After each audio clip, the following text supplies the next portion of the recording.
downward descent angle. Yeah.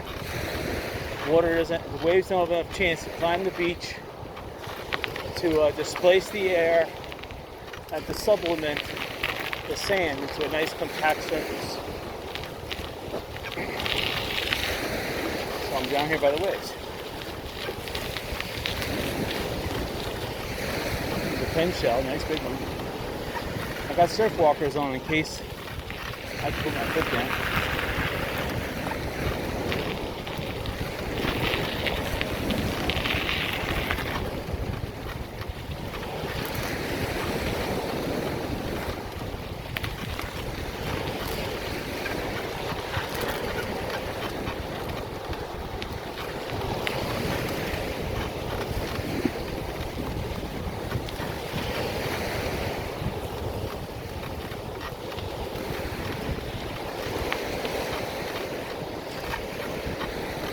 I can see people with larger tires, no problem on this beach. And it looks like, well, yeah, I guess it is. There's someone with a four-wheeler is on the beach here because it doesn't look like a four-wheeler because it looks like these treads intertwine, but it looks like two four-wheelers. And some of the treads have been already washed away. Came on this beach. You can see some areas where the two tread marks are in parallel alignment, and then sometimes you see when they're not. So someone may have gone up the beach, turned around, and came back on a four-wheeler.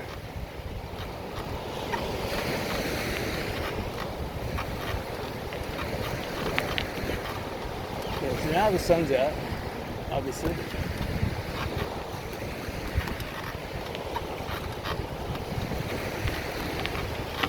Trying to keep track of. It's very tedious to pedal here. It's not the nice, easy stuff that at low tide. If I can just get a lot more of this. Open like this without people lounging on the ground in front of me. No problem.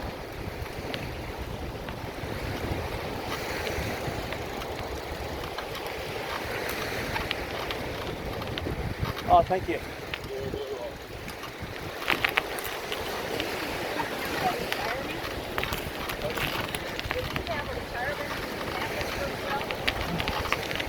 I see ahead. There's a lot of seashells for the next 100 yards at least.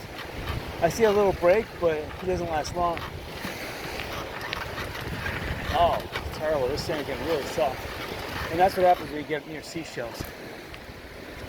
Because the seashells act like a barrier, stops the wave from compacting that sublimation of the sand. I'm already on first gear. Well, I'm on the high third gear, but the lowest of the little gears. It's an 8-gear bike, so what does that make? 16, 17 gear?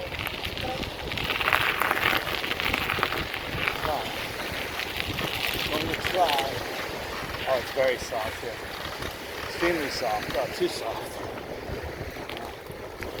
If I had a 3-inch tire or more, 4-inch, 6-inch, no problem. We'll see if up here is solid. And there's another chance I can go way inland. There's another area that looks like it may have been supplemented by the rain. Let's see if we go over here. All right, over seashells. Good pop the tire. This area is not too bad. Hey, this is not too bad. There's another area that's a little farther in, right before you get to the main body of the jungle, I guess you call it. I don't know.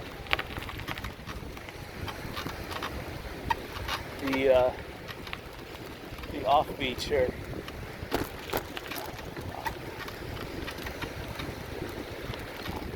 or the what's higher than high tide? The wildness. There is a zone up there that used to be an old high tide that it appears it's lower than this area right here. This is probably a sandbar when the last big storm came through. Pushed it up onto the beach. Oh, I see they wired an area off, so I couldn't even see that wire. I would have bicycled right into that wire. Oh, that would have been tragic. Oh, now it's getting extremely soft. Extremely soft. Oh, this is terrible. Oh, wow.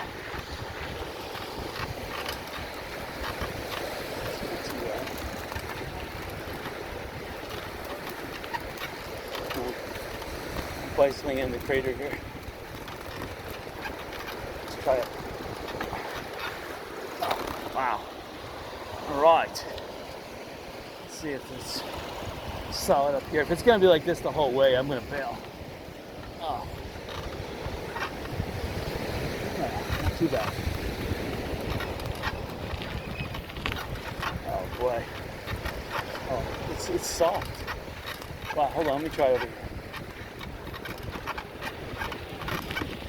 I could see that it rained last night or this morning.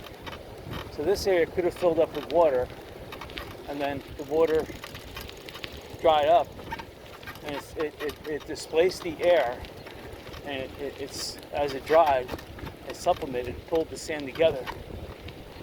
So it's not too bad over here.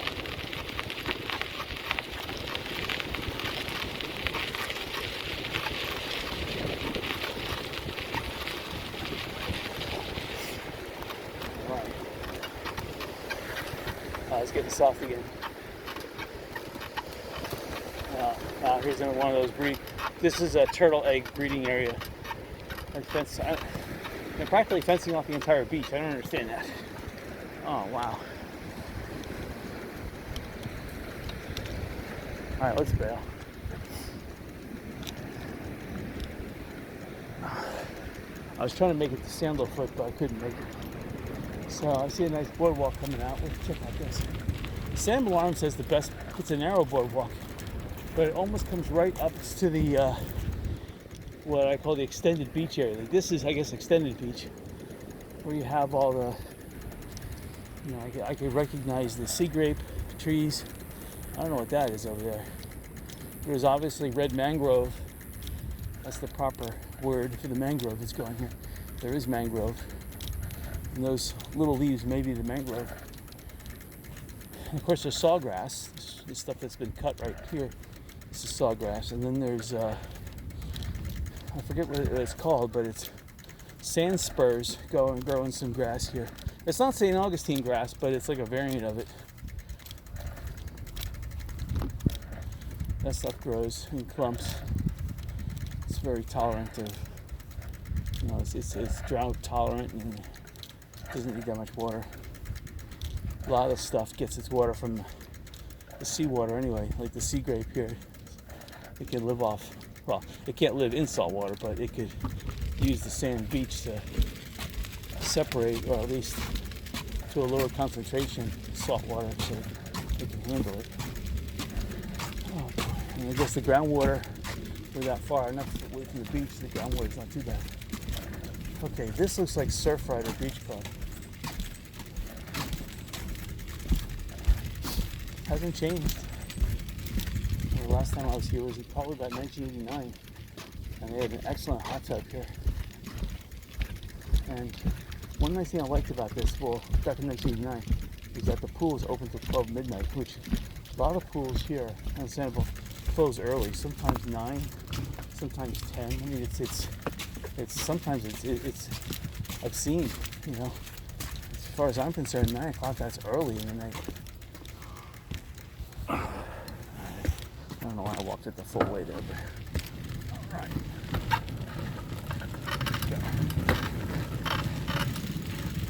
It's a beautiful pool.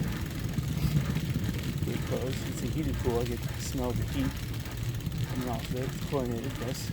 It smells like it's a salt water pool, so, which is smart because it costs too much these days to pay for chlorine. So you get a salt chlorine generator. Generates it from salt. That's the best way of doing it.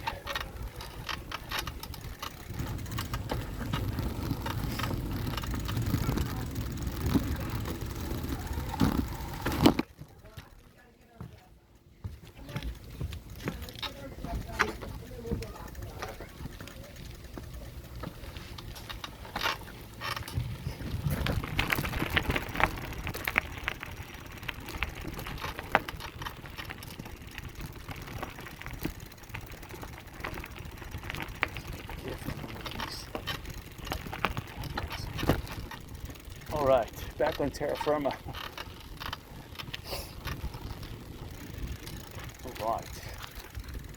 All right. Yeah, it was Surfrider Beach Club. No vacancy. But I like it because it says no vacancy, but hardly anyone's using the pool right now. This is the perfect time to use the pool. I mean, if that was me, yes, I would have gone for my morning bicycle ride already. I would have been taking my first dip in the pool, and that's before breakfast. And then the family would get up, decide where to eat out on the islands. Let's try to think here, where would I eat? I mean, there's always the Island Cow, but I consider that a lunch place. I'm pretty sure they're open for dinner too. That is a family restaurant. You have, again, Island Pizza. I don't think they open until 10:30, 11. So Lazy Flamingo, they're another one that opens later, but they are open for lunch. Dairy Queen, I think, opens at 9. So, but of course, it's hard to say where you want to eat there. I don't know. I mean, it all depends. I like having brunches, like one big meal in the morning, and that way, there's a reason why you go to Bailey's and buy those snack food, so that everyone can enjoy their own time schedules, enjoy dinner whenever, or whatever meal that you want to do. Okay, this is Sanibel Cemetery. This is where I wanted to come out, but I couldn't make it. I'm trying to think, what other restaurants here? There's this Lodge, but that's more of a dinner, and expensive. There's down by Blind Pass, there's a restaurant there, but that's a dinner restaurant. And then there's also on Captiva, there's the Mucky Duck, and there's the Bubble Room. Bubble Room, I don't like it per se. I mean, it's an okay place for lunch. There's a Green Flash, I would recommend for lunch. Green Flash has some interesting bathrooms to put that. So if you haven't been to the Green Flash on Captiva, definitely go there for lunch. It's very expensive for dinner. Lunch is okay, and the bathrooms will give you a shock. They kind of made not really a theme park, but there is for the men's room and the ladies' room. There's something unique in each one, so you'll notice it. Let's see, the Bubble Room, they just pack you in too tight. Unless you sit up at the bar, the Bubble Room, that's okay. But if you're with a family, you really can't do that. Mucky Duck.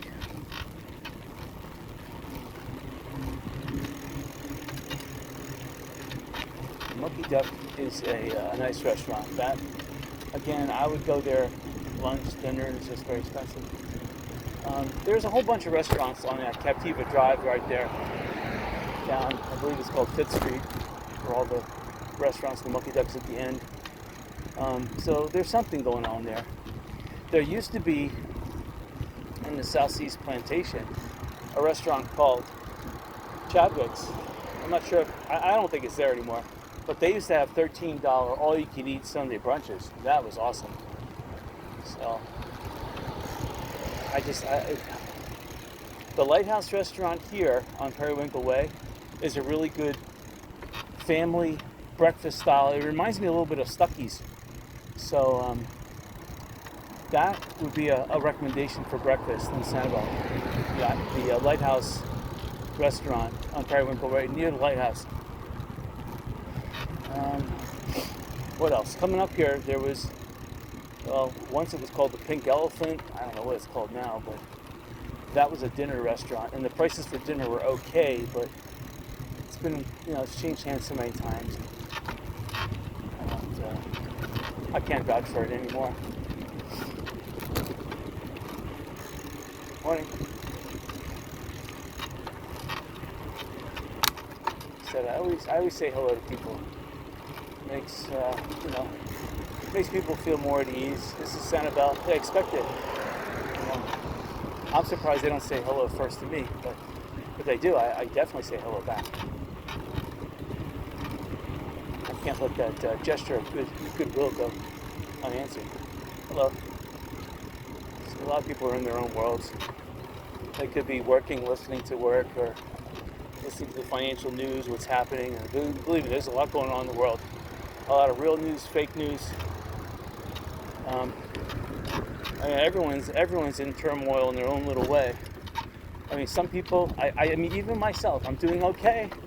I'm doing good, I guess, but, I could be doing better. I mean, it would make me feel more at ease if everyone is doing good, everyone's doing better, because you want to live in a society like that. You don't want to live in a society where, okay, I may be doing good and I'm enjoying myself, but you know what? Crime is one statistic away, and if you're not a statistic, you are oblivious to what's going on. You walk in New York City, it's a beautiful city. Granted, it's been there for 400 years. Yeah, it's nice, but you don't want to be a statistic. Let's put it that way. Once you become a statistic, that's an eyesore. I've never been a statistic in New York. I went there New Year's Eve, and I had someone trying to shake my hand with one hand and feel my back pocket, but at that time I stored my wallet in the front pocket, so I always remember Death Wish with Charles Bronson, Death Wish number 2, where in LA they bumped into him and they got the $10 he was holding to buy ice creams, and they got his wallet. So that definitely was in the early 70s in New York. That definitely was the problem going on. One of the problems. Same thing going on today. Anyway, back to Sanibel. Beautiful Sanibel. Originally, there used to be, this street was never here, this access road.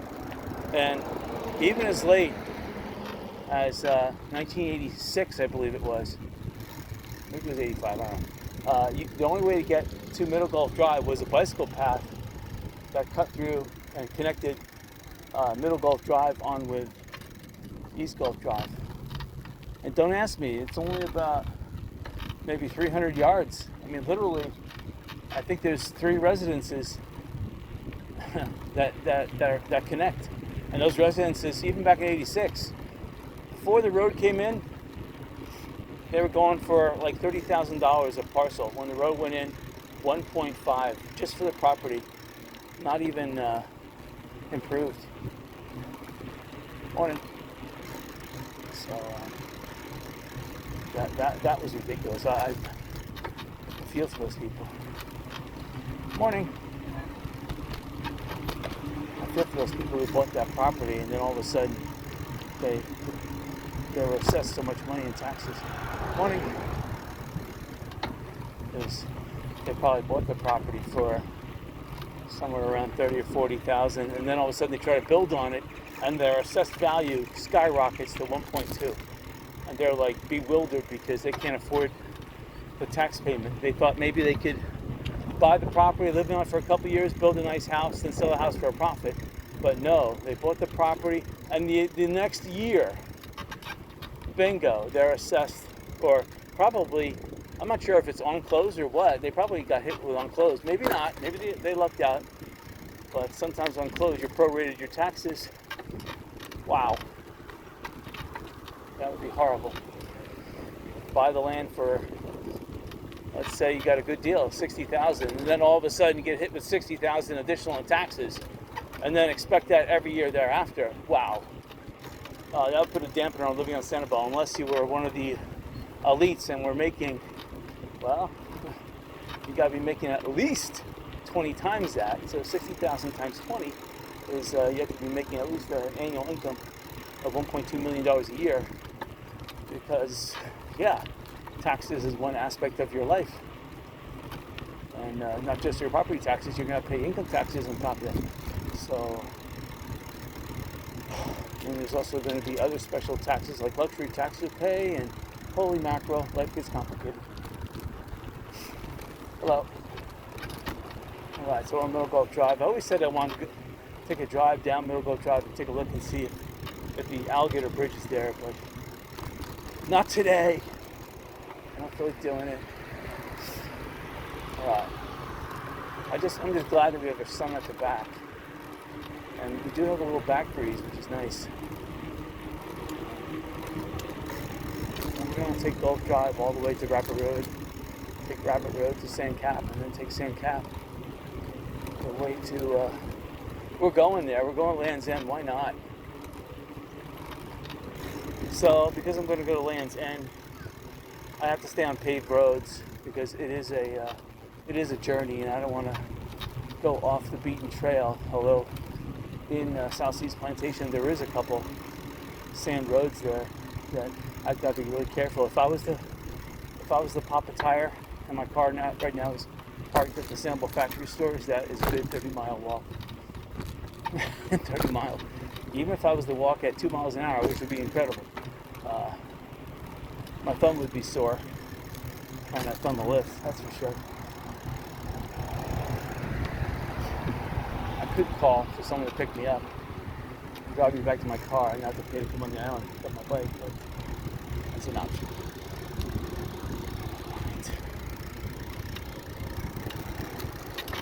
A lot of people are jogging.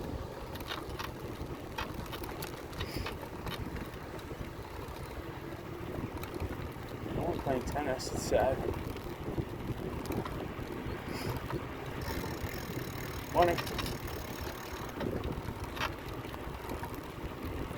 Well, you have to economize. Tennis, it takes two to tango. It takes two to at least to play tennis, so you could jog by yourself. I understand that. Bicycling, you have to maintain your bike.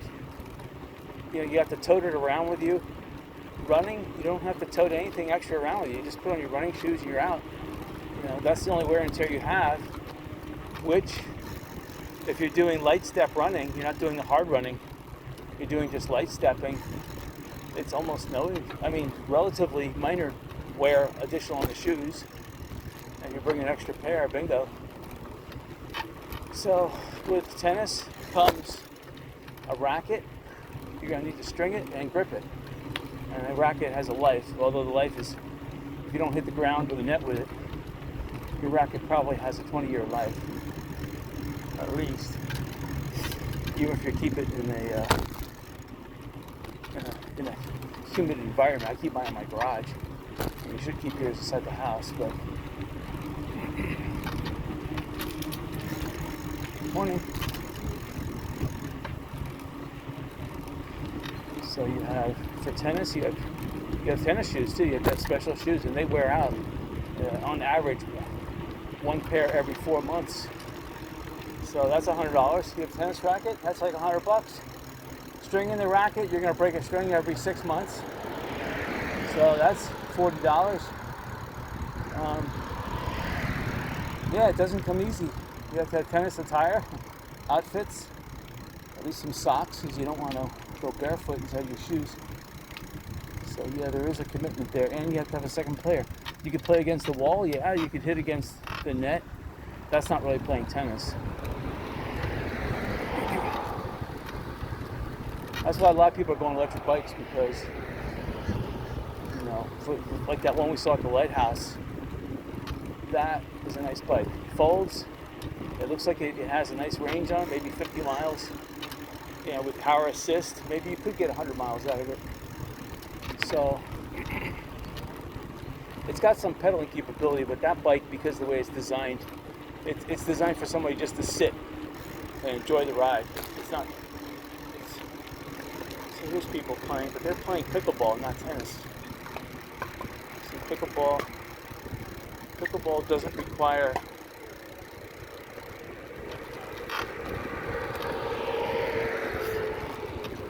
pickleball does not require any different shoes. It doesn't require you use a ball that pretty much never goes bad. Tennis balls, they go bad after like 2 weeks. They're done. Pickleball balls never go bad. Pickleball, they're using a paddle that, again, unless you smash it against the ground, it's never going to go bad, and it's probably a 30-year life. So it's going to cost a lot less to play. Morning. So yeah, pickleball is. So you don't have to buy special shoes. You don't have to. Now they are playing on a tennis court, and the tennis court is made abrasive so people don't slip and break their ankles. But they're only doing basically minor side-to-side movements, not much. Basically, they're just planting their feet and extending their arms. There's not much of a movement with pickleball, so you're doing about half the amount of work that you would in tennis. But you know what? If you still need to get people to play, though, that's the only drawback. With bicycling, you can do it yourself, do it any hour you want. You still have to have a bicycle, and a bicycle that's functioning. Running or walking, you can do any time of night, and of course, you have to function. So that's a given on a bicycle. Yeah, I have to be able to go down the Land's End and back, a potential 72-mile round trip. So I had some Pop-Tarts this morning, 2 of them. So I have to have the calories and the water. I got 2 bottles of water on me. I haven't drank any yet, but I am sweating. I haven't put sunblock on, but probably the next stop I'll put some sunblock on. I don't want to get too red.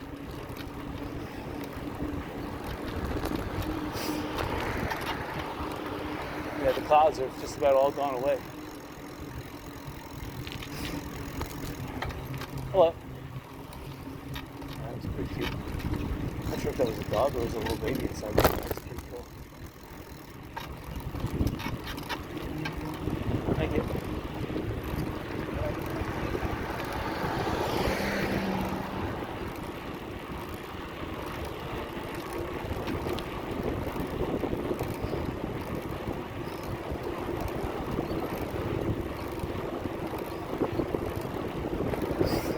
I always take the shortcut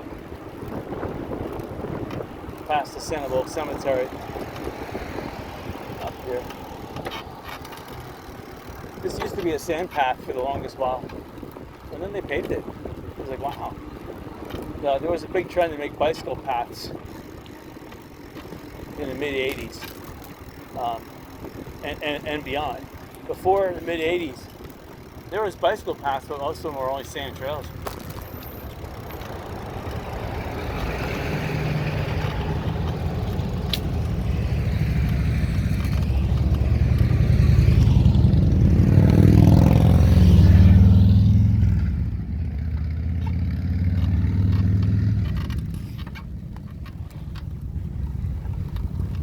Morning.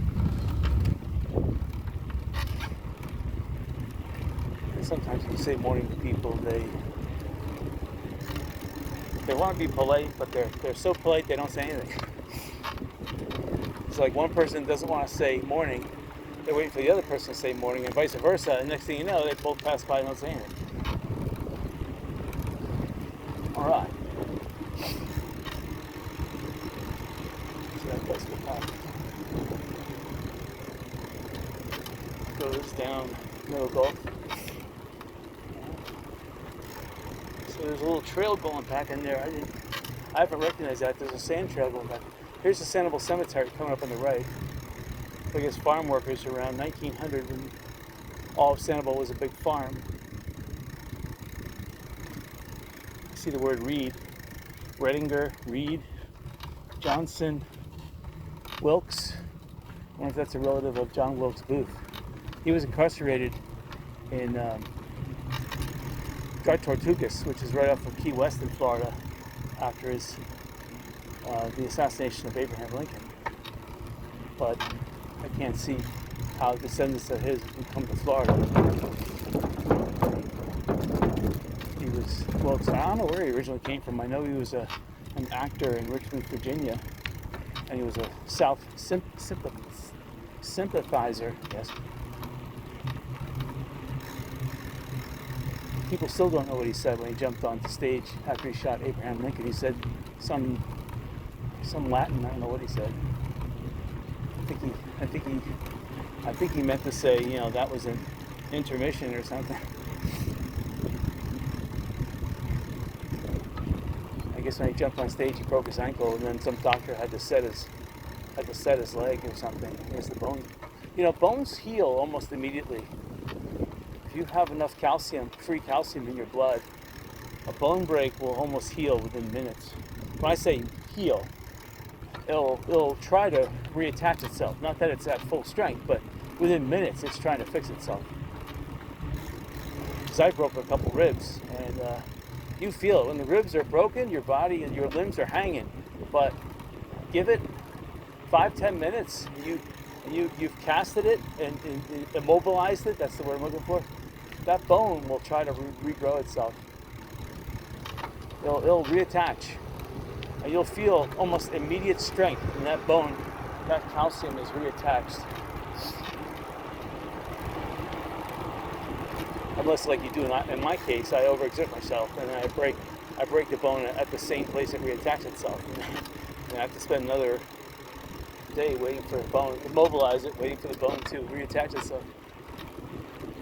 But as best I did that, because it wasn't reattaching at the perfect spot, so it's best that I exerted and broke it again, make sure.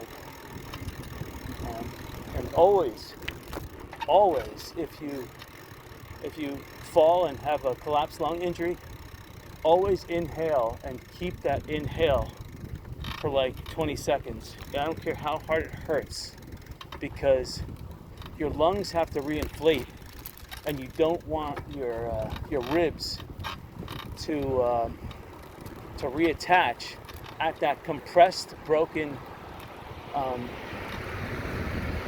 You know, if you could do it yourself, that is, like you knocked your wind out, you know you bruised or compressed some ribs. You want to inhale as deep, as far as you can, and hold it. And it will hurt, but you can feel your chest inflating, and the ribs are being pushed out. And the ribs, believe it or not, they'll actually lock themselves in that outward position, and they're in the correct position, and then they'll try to re-heal themselves at that position. So, just I've gone through that before, so I could share that with everyone.